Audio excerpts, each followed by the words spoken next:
حالات کیسے بھی ہوں، شکر ہمیشہ شکوے سے بہتر ہوتا ہے، کیونکہ یقین جانیے میری اور آپ کی زندگی لاکھوں لوگوں سے بہتر ہے۔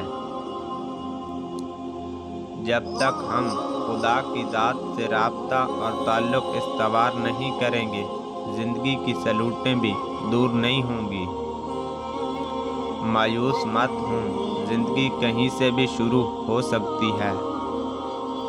ہمیشہ اللہ تعالیٰ کے شکر گزار بن کر رہو۔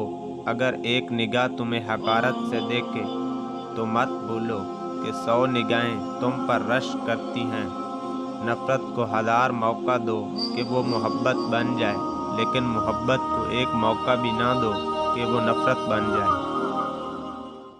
انسان زندگی میں میسر ہر شے کی کمی کے ساتھ ایڈجسٹمنٹ کر سکتا ہے، مگر دینے والا اگر محبت یا عزت میں ذرا سی بھی کمی کر دے تو وہ ناقابل برداشت ہوتی ہے۔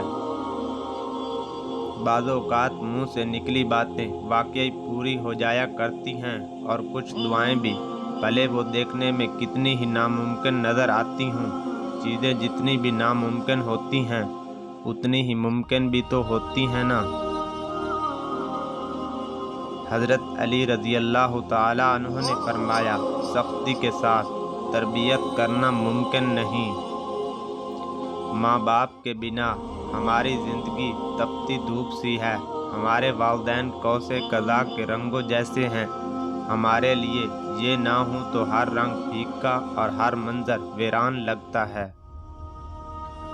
بیٹیاں ارزاں کرنے کی چیز نہیں ہوتی، بیٹیاں تو بہت انمول ہوتی ہیں، سنت سنت کر رکھنے کے لائق، ذرا سی ٹھیس سے بھی ٹوٹ جاتی ہیں، بہت نازک ہوتی ہیں بیٹیاں۔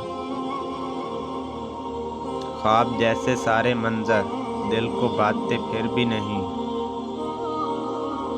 یہ ٹھیک ہے کہ تم ایک غلام نہیں بن سکتے، لیکن اس کا مطلب یہ تو نہیں کہ اگر تم غلام نہ بن سکو تو پھر ایک کانٹا بن جاؤ۔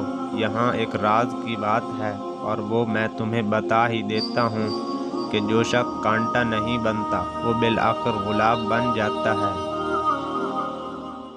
عمل کے بعد نتیجہ نیت کا نکلتا ہے، اور لوگ سمجھتے ہیں قصور قسمت کا ہے۔ مجھے مہنگے تحفے نہیں پسند، اگلی بار جب آنا تو وقت لے آنا۔ اگر تم تھک نہیں رہے، اگر اس گھٹن زدہ معاشرے کی گھٹیا رسم و رواج تمہیں تھکا نہیں رہے تو سمجھ لیں آپ بھی اس گھٹیا معاشرے کا حصہ ہیں، آپ بھی معاشرہ ہیں۔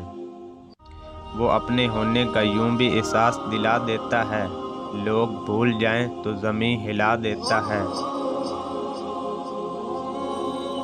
انسان جب برائی کرتا ہے دائیں بائیں آگے پیچھے اچھی طرح دیکھ لیتا ہے، بس اوپر نہیں دیکھتا۔